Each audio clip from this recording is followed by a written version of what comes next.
नमस्कार, आपकी खबर हरियाणा में आपका बहुत बहुत स्वागत है और मैं हूं अक्षय। आइए नजर डालते हैं हरियाणा प्रदेश से जुड़ी आज की ताज़ा तरीन खबरों पर।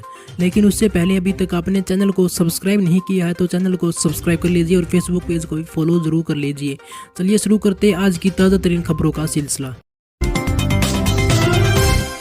हरियाणा में 6 जनवरी तक 15 से 18 आयु वर्ग के 4,07,000 बच्चों को वैक्सीनेशन की पहली डोज लगाई जा चुकी है। वहीं राज्य के स्कूलों में 9वीं से 12वीं तक पढ़ने वाले 13,03,766 बच्चों को अभी तक कवर किया है। 6 जनवरी को हरियाणा में कुल 1,40,138 बच्चों को कोरोना वैक्सीन की डोज लगाई जा चुकी है। प्रदेश के 18 जिलों ने शिक्षा निदेशालयों के पास वैक्सीनेशन के संबंध में डाटा भेज दिया है। प्रदेश के स्कूलों में कोविड वैक्सीनेशन अभियान चलाया गया।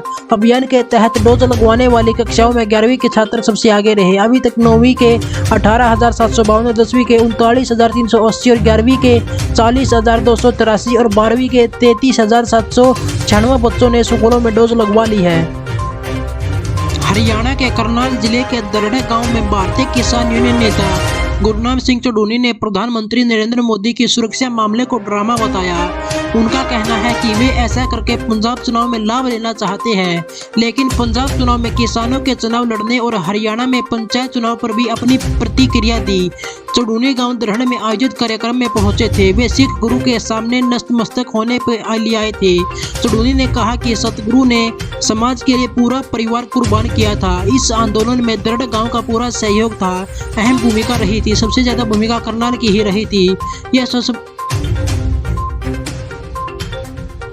हरियाणा के फतेहाबाद शहर में एक युवक पर 18 से 20 युवकों ने हमला कर दिया। इसके बाद बीच बाजार में युवक काफी घायल हो गया, जिसे अस्पताल में भर्ती कराया गया है। इसी वारदात में बाजारों में दहशत भी फैल गई।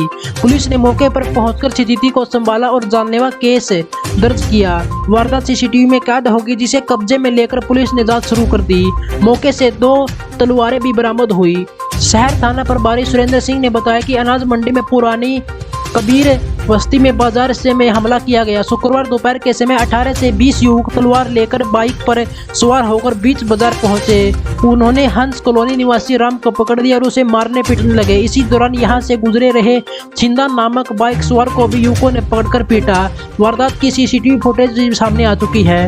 इसके बाद फुटेज में देखा जा सकता है कि एक बाइक पर सवार 3 युवकों को भी कुछ अन्य लोग पीटते नजर आए। 2 युवक वहां से फरार हो जाते हैं और एक युवक को दूसरे पक्ष के लोग पीटना शुरू कर देते हैं। अस्पताल में उपचाराधीन राम ने बताया कि पुरानी रंजिश को लेकर कबीर बस्ती निवासी 18-20 युवकों ने तलवारों से उस पर हमला कर दिया। वह किसी तरह जान बचाकर भागा। पुलिस ने केस दर्ज कर लिया और जांच जारी कर दी है। हरियाणा में कोरोना की तीसरी लहर में केस बढ़ते जा रहे हैं। गुरुवार को पंचकुला शिक्षा निदेशालय में स्वास्थ्य विभाग की टीम ने सैंपल लिए थे। शिक्षा सदन की 6 मंजिल इमारत में कार्यरत करीब 250 कर्मचारियों के सैंपल लिए गए थे। इनमें से 50 मरीज पॉजिटिव मिले। गुरुवार शाम को इनकी रिपोर्ट आई थी। अकेले शिक्षा सदन की दूसरी फ्लोर पर 38 कर्मचारी पॉजिटिव मिले।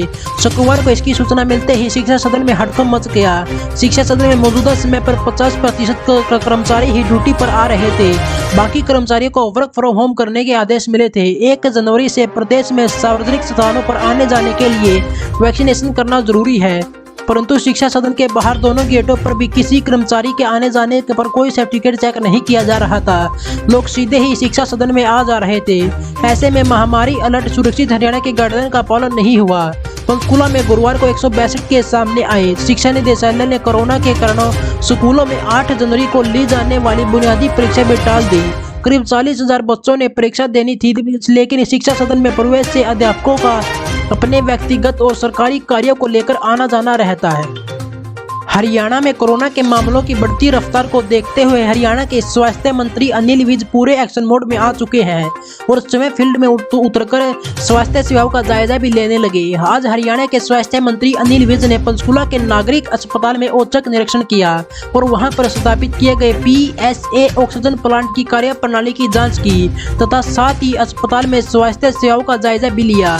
वहीं हरियाणा सरकार ने उपायुक्तों को बुनियादी ढांचे में सुधार करने और आवश्यकता पड़ने पर ऑक्सीजन और आवश्यक दवाओं की उपलब्धता सुनिश्चित करने के लिए कहा। मुख्य सचिव संजीव कौशल ने इस संबंध में दिशा निर्देश जारी कर दिए हैं। इसी दौरान अनिल विज ने PSA प्लांट की ऑपरेटर से बातचीत भी की और प्लांट से संबंधित उपकरणों के संचालन के संबंध में जानकारी भी प्राप्त की।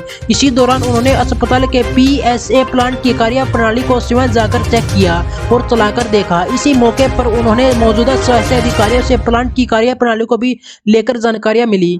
इसके बाद उन्होंने अस्पताल परिसर का भी निरीक्षण किया और स्वास्थ्य प्रबंधों का जायजा लिया।